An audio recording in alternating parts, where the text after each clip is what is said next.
Hello, dear student. Assalamu alaikum. How are you? Hope you will be fine.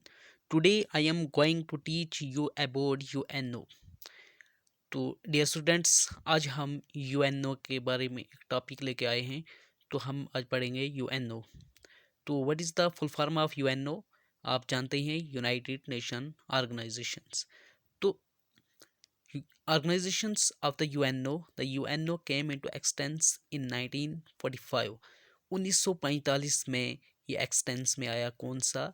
UNO expanse में आया 1945। It's charter was signed on the 26 जून 1945। और इसका charter sign कब हुआ? 26 जनवरी 1945 में। ठीक है। It came into force on October 24 1945। अक्टूबर 24 1945 में इसका जो फोर्स में आ गया उस टाइम। ठीक है। तो उसके बाद charter of the UNO, the charter is the constitutions of the UNO. ठीक है। उसके बाद इसके एम्स एंड ऑब्जेक्टिव्स क्या थे?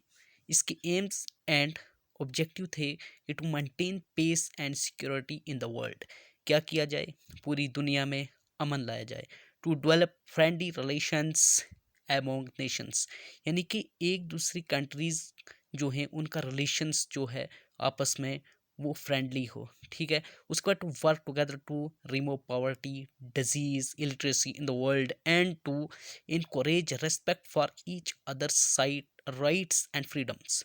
तो क्या किया जाए कि दुनिया से क्या कौन कौन सी चीज़ें ख़त्म की जाए? पॉवर्टी पॉवर्टी ख़त्म की जाए, गुर्बत ख़त्म की जाए, बीमारियाँ, इलिटरेसी, अनपढ़ी यानी कि इलिटरेसी ख़त्म की जाए, यानी कि एजुकेशन लाई जाए पूरी वर्ल्ड में।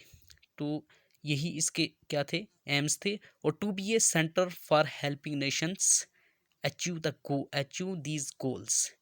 To be centre for helping nations, और एक दूसरी कंट्रीज़ की हेल्प की जाए। हेडक्वार्टर ऑफ द यूएनओ, इसका हेडक्वार्टर कहाँ पे है? न्यूयॉर्क में। Flag of the UNO, white UN emblems. उसके बाद लैंग्वेज कौन कौन सी इसमें थी, कौन कौन सी लैंग्वेज बोली जाती हैं? तो official language of the UNO are English, French, Chinese, Russians, Arabian and Spanish. But तो वर्किंग लैंग्वेज जो इसकी है वो कौन सी है? इंग्लिश एंड फ्रेंच ओनली, जो वर्किंग लैंग्वेज है। Permanent members USA, United Kingdom, China, France and Russia. तो आपने याद रखना है परमानेंट मेंबर्स कौन से हैं इसके।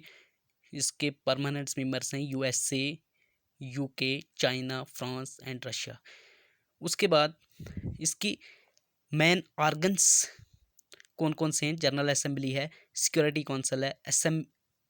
काउंसिल है, इकोनॉमिक्स एंड सोशल काउंसिल्स है, ट्रस्टशिप्स काउंसिल्स है, इंटरनेशनल कोर्ट ऑफ जस्टिस है, सेक्रेटरीट है, principal organs of the UNO. उसके बाद हम इन जितने भी ऑर्गन्स से, जितने भी इसकी ऑर्गेनाइजेशन से, हम उनको ट्रिक से याद करेंगे और उनको ट्रिक से पढ़ेंगे। उनके लिए हमने एक ट्रिक्स बना के लाया है। तो होप आपको ये अच्छा लगेगा और आपको ये फ़ायदा देगा। WTO वर्ल्ड ट्रेड ऑर्गेनाइजेशन 1995 में ये बना था। उसके बाद हम वो ऑर्गेनाइजेशंस पढ़ेंगे जिनका हेडक्वार्टर जनेवा स्विट्ज़रलैंड में है। तो किस किस का जनेवा स्विट्ज़रलैंड में है? WTO, WHO, WMO, WPO। ठीक है। WTO वर्ल्ड ट्रेड ऑर्गेनाइजेशंस ये 1995 में इस्टेब्लिश हुआ और इसका headquarter Geneva Switzerland. WHO world health organization 1948, इसका भी हेडक्वार्टर है Geneva Switzerland. WMO world meteorological organization 1950, इसका भी हेडक्वार्टर है Geneva Switzerland.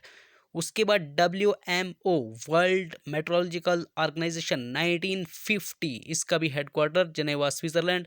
WMO world intellectuals property organization, इसका हेडक्वार्टर भी जनेवा स्विट्ज़रलैंड। उसके बाद हम देखेंगे कि कौन कौन सी ऑर्गेनाइजेशंस के जो हेडक्वार्टर्स हैं वो भी जनेवा स्विट्ज़रलैंड में। ILO यानी कि इंटरनेशनल लेबर ऑर्गेनाइजेशन, इसका भी Geneva Switzerland. ISO 1947 international organization for standardizations, इसका भी Geneva Switzerland. ICRC international committee of the Red Cross, ये 1928 में बना और इसका हेडक्वार्टर भी जनेवा स्विट्ज़रलैंड। उसके बाद UNCTAD United Nations conference on trade and development 1964 में बना और इसका भी हेडक्वार्टर जिनेवा स्विट्ज़रलैंड। होप आपको ये अच्छा लगा होगा, तो हमारे चैनल को सब्सक्राइब भी करें और लाइक भी करें और कमेंट भी करें। Thanks a lot.